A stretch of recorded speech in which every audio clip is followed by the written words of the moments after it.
நாங்க ஏன் குர்ஆன் ஹதீஸுக்கு இமாம்களுடைய விளக்கம் தேவைன்னு சொல்றோம்னு கேட்டா, அல்லாஹ்வே இப்படி சொல்லிட்டான்.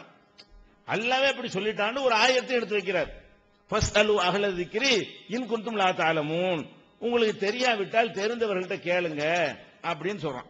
இது 16வது சூராவுல 43வது வசனம். இது ஒரு வசனத்துடைய ஒரு சின்ன துண்டு. ஃபஸ்அலு அஹ்ல ஸிக்ரி இன் குன்தும் லா தஅலமூன்ங்கிறது வசனத்துடைய ஒரு சின்ன துண்டு. அந்த வசனத்துடைய சின்ன பகுதியை எடுத்துக்கொண்டு இந்த மாதிரி ஒரு வாதம் வைக்கிறாங்க. சரி, தெரியாவிட்டா தெரிஞ்சவங்கள்ட்ட கேளுங்கன்னு சொன்னான்ல, அப்ப சஹாபாக்கள் மட்டும் தான் இருக்கிறாங்க, நம்ம எல்லாம் இருக்கல. அவங்க எந்த இமாம்கிட்ட கேட்பாங்க? இமாம்களுடைய விளக்கம்னு சொன்னீங்கன்னா, இது முதல்ல இது சஹாபாக்களுக்கு தான் இந்த ஆர்டர். உங்களுக்கு தெரியாவிட்டால் தெரிந்தவர்கள்ட்ட போய் கேளுங்க. தெரிந்தவர்கள்ட்ட போய் சஹாபாக்கள், அதுக்கு மேல தெரிஞ்ச இமாம் யார் இருந்தா? அபூ ஹனீஃபா இருந்தார். அப்ப சஹாபாக்களுக்கு தெரியலன்னு அபூ ஹனீஃபாட்டையோ ஷாஃபிட்டையோ அல்ல வேற யார்கிட்ட போய் அவங்க கேட்டு தெரிஞ்சுக்கிடுவாங்களா? அப்ப எங்க இமாம் இருந்தாங்க? இமாம்கள் இல்லாத போதுல அல்லாஹ் இதை சொல்றான் முதல்ல. அப்ப எல்லா காலத்துக்கும் பொருந்தணுமா? இல்ல இன்னைக்கு வேணா நீங்க இமாம்களை போய் கேளுங்கன்னு நீங்க திருத்திக்கிட்டு போகலாம். அப்ப சஹாபாக்கள் காலத்துல இமாம் போய் தெரியாட்டி தெரிஞ்சவங்கள்ட்ட கேளுங்கிறான். அப்படி சிந்திச்சு பார்த்திருந்தா கூட இதுக்கு இமாமுக்கு சம்பந்தம் இல்லைன்னு புரிந்து கொள்ளலாம். இந்த துண்டுடைய முற்பகுதியையும் இந்த துண்டுடைய பிற்பகுதியும் நீங்கள் பார்த்தீர்களேயானால் இதுக்கு இவர் சொன்னதுக்கு எந்த சம்பந்தம் இல்லைன்னு நீங்க புரிந்து கொள்ளலாம். முற்பகுதி என்ன சொல்லுது? ஒமா அரசல்னா மின் கபலிக்க இல்லா ரிஜாலன் நுஹி இலைஹிம்.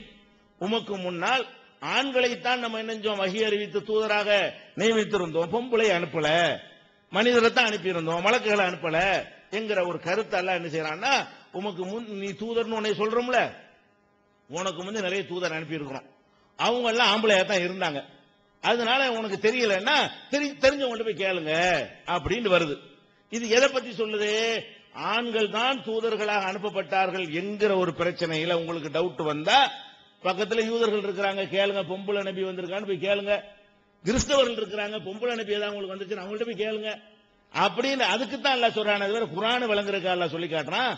இன்னும் சொல்ல இது சொல்லிவிட்டு இப்படி எல்லாம் சொல்லிடுவாங்கிறதுக்காக வேண்டி அல்லாஹ் பின்னாடி ஒரு கவுண்டர் வைக்கிறான்.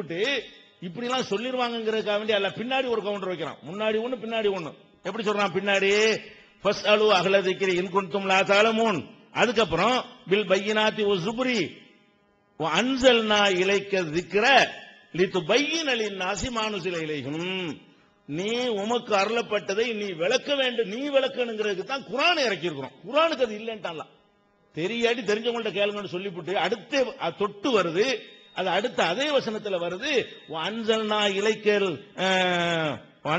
இலைக்க ஸிக்ர, இந்த அறிவுரை உமக்கு நாம் அருளி இருக்கிறோம், லிதுபையின லின்னாஸி மா நுஸில இலைஹிம், அவர்களுக்கு அருளப்பட்ட குர்ஆனை நபியே நீங்க விளக்க வேண்டும். இதுக்கு யாருமே கேட்க கூடாது. எது கேட்க சொல்றா? ஆம்பளை தூதர் அனுப்புனாங்களா, பொம்பளை தூதர் அனுப்புனாங்களா, மலக்கு தூதர் அனுப்புனாங்களான்னு சர்ச்சை கிளப்புனான்னா பிற சமுதாயத்துக்கான அவங்ககிட்ட போய் கேளுங்க. எப்பப்பா பொம்பளை தூதர் வந்தாங்கன்னு போய் கேளுங்க. அதுக்கு தான் அந்த வசனத்தை அல்லாஹ் சொல்றானே தவிர இமாம்கள் விளக்கத்துக்கு அந்த வசனத்துக்கு எந்த விதமான சம்பந்தமும் இல்ல. அதுக்கு அடுத்து எல்லாம் என்ன செய்யறான்? இது குர்ஆனுக்கு இல்லைன்ட்டான்ல. இது சொல்லிவிட்டு என்ன செய்யறான்? குர்ஆனுக்கு கிடையாது, குர்ஆனை நீ தான் விளக்கணும். குர்ஆனை விளக்குறதா இருந்தா லிதுபையின லின்னாஸி, நபியே முகமதே நீ தான் இதை விளக்கணுமே தவிர வேற யாரும் விளக்க முடியாது. அவ்வளவு தெளிவாக 16:43 சொல்றான்.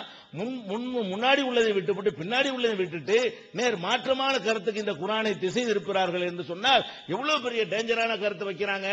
அதனால அல்லாஹ் இமாம்கள்ட்டயே விளக்கத்தை கேட்க சொல்றாங்கிறது பொய். அப்படி குர்ஆன் சொல்லவில்லை. அப்ப இதுக்கெல்லாம் அவங்க பதில் சொல்லணும். எதுக்கு பதில் சொல்லணும்? சஹாபாக்கள் எந்த இமாம் போய் கேட்டாங்க என்பதற்கு பதில் சொல்லணும்.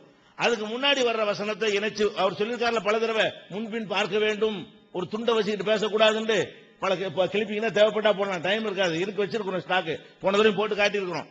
அப்ப அது மாதிரி அவசியம் இல்லாதது வேண்டியதில்லை, போன தடவை போட்டதுனால அது வேண்டியதில்லை. முன்பின் பார்க்கணும் என்றெல்லாம் சொன்னீங்களே, இதுதான் முன்பின் பார்க்கிற விஷயமா? அப்ப நீங்க குர்ஆனுக்கு இமாம்கள் இது மாதிரி தான் இமாம்கள் விளக்கம் கொடுத்திருக்காங்க. இந்த சொன்னதெல்லாம் இவங்க விளக்கம் இல்ல.